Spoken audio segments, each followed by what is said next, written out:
మెత్తని వార్తగా రాయి, నిర్మోహమాటంగా రాయి, నిజాయితీగా రాయి.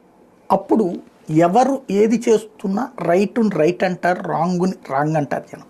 కానీ మీడియానే తప్పుదోవ పడితే, మీడియానే పక్కదోవ పట్టిస్తే, ఇప్పుడు తాజాగా కరెంటుకి సంబంధించి అట్లాగే, లేకపోతే కనుక సంక్షేమ పథకాల గురించి అట్లాగే అడ్డదిడ్డమైన కథనాలతో ఆంధ్ర ప్రజల్ని తప్పుదోవ పట్టించినటువంటి పాపం ప్రస్తుతానికైతే ఒక వరం, ఒక వర్గానికి శాపం. అది పక్కన పెడితే ఇప్పుడు తాజాగా ఒక వార్త రాసుకొచ్చింది ఈనాడు. జగన్ పాపం జనానికి శాపం అంటూ ఏదో కడప దగ్గర ఒక పవర్ ప్లాంట్ పెడదాం అనుకున్నారు, సోలార్ పవర్ ప్లాంట్.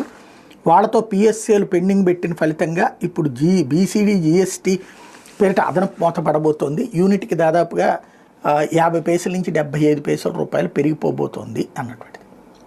నాకు అర్థం కానిది ఏంటంటే, మొన్ననే ఏమని రాశారు, 2.5 రూపాయి ఎక్కువని. ఇక్కడేమో ₹2.49 జగన్ కొంటే తప్పని రాశారు సోలార్ పవర్.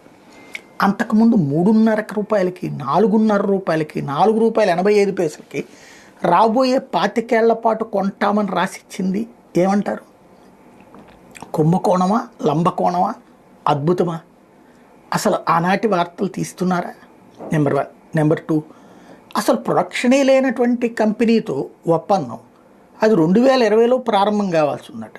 అంటే మన హయాంలో కూడా ప్రారంభం కానటువంటి పరిశ్రమతో మనం ఒప్పందం చేసుకుంటామా? జగన్ వచ్చాక కూడా అది లైన్లోకి రాలేదు. కానీ పీపీఎల్ కారణంగా దానికి ఫండింగ్ సిస్టమ్ సెట్ చేయాలి. అప్పుడు దాని మీద ఎక్స్పెక్టేషన్ ఏమవుతుంది? ఇలాంటి వాటిని పక్కన పెట్టేసేసి ప్రస్తుతం ప్రజల్ని తప్పుదోవ పట్టించాలి. కరెంటు ఛార్జీలు పెరిగితే ఆ పాపం జగన్దే తప్ప బాబుది కాదనాల.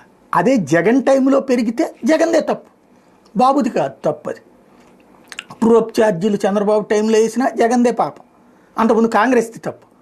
అదే సందర్భంలో చంద్రబాబు నాయుడు టైంలో ఏదైతే సబ్సిడీలకు సంబంధించినటువంటి డబ్బులు ఇవ్వకపోవడం వల్ల మిగిలిపోయే బకాయిలు ఏవైతే ఉన్నాయో అవి తీర్చాల్సి వచ్చి కేంద్ర ప్రభుత్వం ఇబ్బంది పెట్టి రాష్ట్రం దగ్గర నుంచి డబ్బులు లాక్కునే ప్రయత్నం చేసినా జగన్దే పాపం, లేకపోతే మోడీదే పాపం. అదే సందర్భంలో ఆ డబ్బులు చెల్లించుతా రెండో పక్కన కరెంటుని అతి చీఫ్గా ₹2.49 సెకీతో ఒప్పందం చేసుకున్నా జగన్దే పాపం. మనం ఆంధ్రప్రదేశ్లో వార్త ఎలా ఆలోచించాలి అంటే, మనం